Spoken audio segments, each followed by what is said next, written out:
ಇವತ್ತು already successful ಆಗಿ ₹1 ನಮ್ಮ BMTC ಬಸ್ಸಲ್ಲಿ ಟ್ರಾವೆಲ್ ಮಾಡಿದ್ದೀನಿ. ಈ ವಿಚಾರವಾಗಿ ನಮ್ಮ ಕಂಡಕ್ಟರ್ಗೆ ಮಾತಾಡ್ಸೋಣ. ಕಂಡಕ್ಟ್ರೆ, ತುಂಬ ಥ್ಯಾಂಕ್ಸು. ನಾನಿವತ್ತು ನಿಮಗೆ ಮೋಸ ಮಾಡಿದ್ದೀನಿ. ₹1 ನಾನು ಇಲ್ಲಿವರೆಗೂ ಬಂದಿದ್ದೀನಿ. ಬಟ್ ನಿಮ್ಮ ಹತ್ರ ₹24 ಟಿಕೆಟ್ ತೊಗೊಂಡಿದ್ದೀನಿ. ನೀವು ಈ ಥರ ದಿವಸ ನಿಮ್ಗೆ ಈ ಥರ ಒಂದು ಮೋಸ ಮಾಡಿದ್ರೆ ಒಬ್ಬರು ನಿಮ್ಮ ಬರೋ ಸಂಬಳದಲ್ಲಿ ₹3,000ದಿಂದ ₹6,000 ಕಳ್ಕೊತೀರಾ?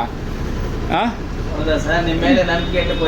ನಂಬಿಕೆ ನೀವು ನಂಬಿಕೆ ಇಟ್ಕೊಂಡಿದ್ರೆ ಎಷ್ಟೋ ಜನ ಈ ಥರ ಇದು ಮಾಡ್ತಾರೆ. ಹೇಗೆ ಸರ್ ಹಿಂಗೆ ಮಾಡ್ಕೊಂಡ್ರೆ ಪಾಪ?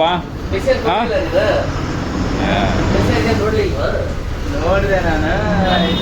₹1 ನಾನು ಪೇಮೆಂಟ್ ಮಾಡಿರೋದು. ನೀವು ಅದರಲ್ಲಿ ನಿಮಗೆ ಬರಲ್ವಾ, ಮೆಸೇಜ್ ಬರಲ್ವಾ? ಗೌರ್ಮೆಂಟ್ಗೆ ಹೆಂಗಿದ್ರು ಲಾಸ್ ಆಗಲ್ಲ, ನಿಮಗೆ ನೀವು ಕೈಯಾರ ಕಟ್ಟಬೇಕಾಗತ್ತೆ. ಈ ಥರ ಮಾಡ್ಕೊಂಡ್ರೆ ಹೆಂಗೆ ನೀವು? ಸರ್, ನಾನೇನು ನಂಬಿಕೆ ಇಟ್ಕೊಂಡು ಕೊಟ್ಟರೆ ನಿಮ್ಗೆ ಲಾಸ್ ಆಯ್ತಲ್ಲ. ಈಗ ನಾನು ಹೇಳಲಿಲ್ಲ ಅಂದಿದ್ರೆ ಈಗ ₹23 ಲಾಸ್ ನಿಮಗೆ. ಇಲ್ಲ, ಈ ಒಂದು ವಿಷಯಗಳನ್ನ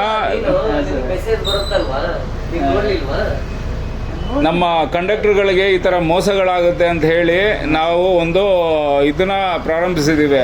ಯಾಕಂದರೆ ಹೇಗೆ ಮಾಡ್ತಾ ಇದ್ದೀನಿ ಏನೋ ಅನ್ನೋದ್ರ ಬಗ್ಗೆ ನಿಮ್ಗೆ ಹೇಳ್ತೀನಿ. ಈ ವಿಡಿಯೋದಲ್ಲಿ ತೋರ್ಸೋಕ್ಕೆ ಹೋಗಲ್ಲ ನಾನು. ಕಂಡಕ್ಟರ್ಗಳು ಹುಷಾರಾಗಬೇಕು ಇನ್ಮೇಲೆ. ಯಾಕಂದರೆ ಮೋಸ ಮಾಡೋರು ಇದ್ದೇ ಇರ್ತಾರೆ ಎಲ್ಲ ಕಡೆನೂ. ಯಾವ ರೀತಿ ಇದಾಗುತ್ತೆ ಅನ್ನೋದಕ್ಕೆ ನಿಮ್ಗೆ ಇವತ್ತೊಂದು ತೋರಿಸ್ತೀನಿ, ಯಾವ ರೀತಿ ನೀವು ಎಚ್ಚರಿಕೆಯಿಂದ ಇರಬೇಕು ಅಂತ. ಯಾಕಂದರೆ ಇವಾಗ ನೋಡಿದ್ರಲ್ಲ, 7 ಕೋಟಿನೇ ತಗೊಂಡು ಹೋದ್ರು, ಬಟ್ ಸಿಗಾಕೊಂಡ್ಬಿಟ್ರು.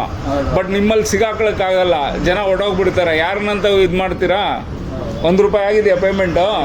ಹಾಂ, ಮತ್ತೆ ಹಿಂಗಾದ್ರೆ ಹೆಂಗೆ ನೀವು? ಸರಿ, ಹುಷಾರಾಗಿರಿ. ತಮ್ಮ ಹೆಸರು? ಸಲೀಂ ಸರ್, ಒಳ್ಳೇದಾಗಲಿ. ಇನ್ನು ಮುಂದೆ ₹1 ಲಾಸ್ ಆಗಬಾರ್ದು ನಿಮಗೆ. ಆ ರೀತಿ ನೀವು ನೋಡ್ಕೊಳ್ಳಿ. ಇನ್ನು ಸ್ನೇಹಿತರೆ, ಥ್ಯಾಂಕ್ ಯು. ನೀವು ಕೂಡ ಯಾವುದಾದ್ರು ಇಂಥ ಮಾಹಿತಿಗಳನ್ನ ಇದು ಮಾಡ್ತಾರೆ, ಎಚ್ಚರಿಕೆ ಕೊಡ್ತಾರೆ. ನನ್ನ ವಿಡಿಯೋ ಶೇರ್ಸ್ ಮಾಡಿ.